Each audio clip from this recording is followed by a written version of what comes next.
Assalamualaikum warahmatullahi wabarakatuh. Bismillahirrahmanirrahim. Rabbi shrah li sadri wa yassir li amri wahlul 'uqdatam min lisani yafqahu qawli. Alhamdulillahirabbil alamin. Dalam kesempatan kali ini saya Syifa Nurhayati dari prodi PAI 2 Institut Agama Islam Al-Qadiri 1 Jember ingin menjelaskan beberapa poin-poin tentang Islam yang telah dipertanyakan oleh dosen Fikri Farihin MPDI dalam mata kuliah pengantar studi Islam. Baik saja, langsung saja. Pertanyaan pertama adalah, apa pengertian dari Islam? Menurut istilah, Islam adalah agama yang diturunkan oleh Allah kepada Nabi terakhir atau Rasul terakhir, Nabi kita Nabi Muhammad SAW, sebagai penuntun, panutan, atau aturan hidup untuk manusia. Dan secara bahasa, Islam berarti berserah diri atau berserah diri kepada Allah, yang berasal dari kata aslama yaslimu islaman, yang memiliki akar kata sin lam mim yang bermakna keselamatan. Dan dari kata sin lam mim atau salama ini dapat berkembang menjadi beberapa makna bahasa, yaitu asalmu yang bermakna damai. Islam adalah agama damai, maka sebagai muslim atau pemeluk agama Islam kita harus menjaga kedamaian. Bisa juga berkembang menjadi as-salama yang bermakna taat. Yang dimaksud taat yaitu bagi seseorang yang telah memeluk Islam harus taat kepada aturan-aturan yang ada di dalam agama Islam tersebut. Dan juga dapat berkembang menjadi kata as-salim yang bermakna suci dan bersih. Yang dimaksud yaitu orang yang telah memeluk agama Islam maka suci dan bersih serta terhindar dari hati yang musyrik atau menyekutukan Allah. Dan yang terakhir yaitu as-salam yang bermakna keselamatan. Maka barang siapa yang telah memeluk Islam dan menjalankan segala aturan-aturan dan larangannya dengan baik, maka Allah akan memberikannya keselamatan di dunia hingga di akhirat. Dan suatu ketika malaikat Jibril menyerupai seorang manusia atau seorang lelaki mendatangi Rasulullah dan bertanya, "Wahai Rasulullah, beritahukanlah aku tentang Islam."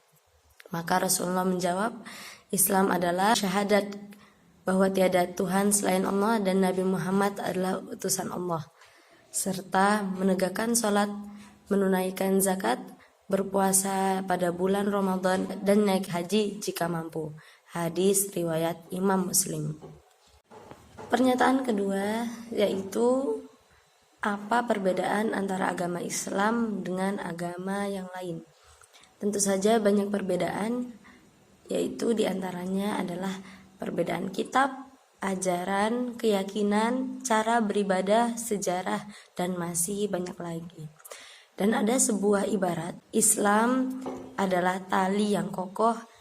Yang dimaksud dengan ibarat itu adalah, Islam adalah tali yang kokoh antara hamba dan Tuhannya. Sehingga ketika seorang muslim mempunyai masalah atau badai dalam kehidupannya, selagi dia memegang tali itu dengan kuat, memegang tali itu dengan teguh, maka dia akan terus terselamatkan. Maka dia tidak akan terombang-ambing dalam kehidupannya. Sedangkan selain agama Islam diibaratkan dengan tali yang terputus, maka dia akan terus terombang-ambing dan takkan selamat. Pertanyaan ketiga yaitu, jelaskan ruang lingkup agama Islam. Ruang lingkup agama Islam dibagi menjadi 3. Yang pertama yaitu akidah. Akidah menurut bahasa yaitu ajaran, sedangkan menurut istilah yaitu keyakinan hidup atau iman. Yang kedua yaitu syariah. Syariah menurut bahasa adalah jalan, sedangkan menurut istilah yaitu aturan-aturan yang telah diberikan Allah kepada seluruh manusia. Dan yang terakhir yaitu akhlak.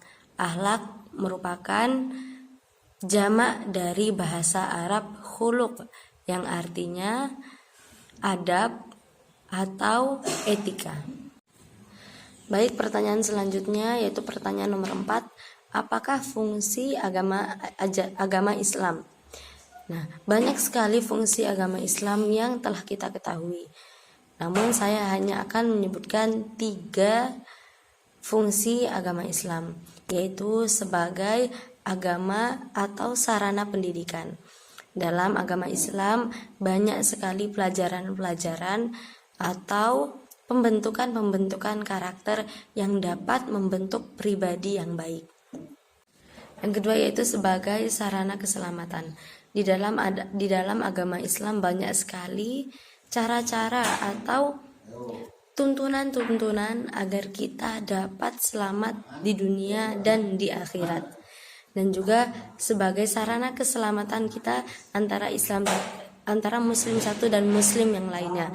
Karena di dalam ajaran agama Islam, Rasulullah telah mengajarkan kita untuk selalu menjaga antara hak Islam satu, hak muslim satu, dan muslim yang lainnya.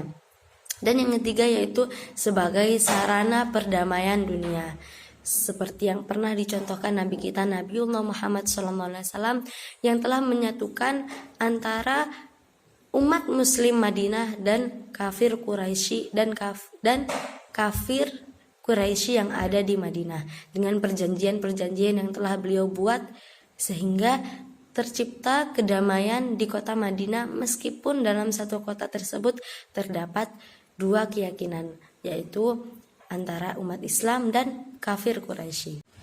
Dan pertanyaan yang terakhir yaitu apa hubungan antara agama Islam dan budaya?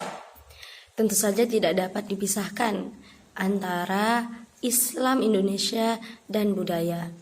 Seperti yang dikatakan oleh seorang budayawan sastro Jakarta tanggal 14 bulan April, beliau mengatakan bahwa dalam konteks kenusantaraan Indonesia, seni, budaya, dan adat istiadat merupakan sarana menyampaikan ajaran-ajaran agama Islam. Karena dengan budaya, agama Islam dapat dimengerti dengan baik. Jika andaikan Wali Songo yang datang ke Indonesia menyampaikan dengan cara-cara ala timur atau cara-cara ala Arabia, tentu saja tidak mudah dimengerti oleh orang-orang Jawa yang telah lama menganut agama Buddha. Sehingga para Wali Songo menggunakan cara-cara yang unik seperti wayang dan lain sebagainya, sehingga masyarakat Indonesia dapat dengan mudah mencerna ajaran-ajaran agama Islam yang dibawa oleh Wali Songo melalui cara-cara budaya, cara-cara tradisional yang telah dibuat oleh para Wali Songo.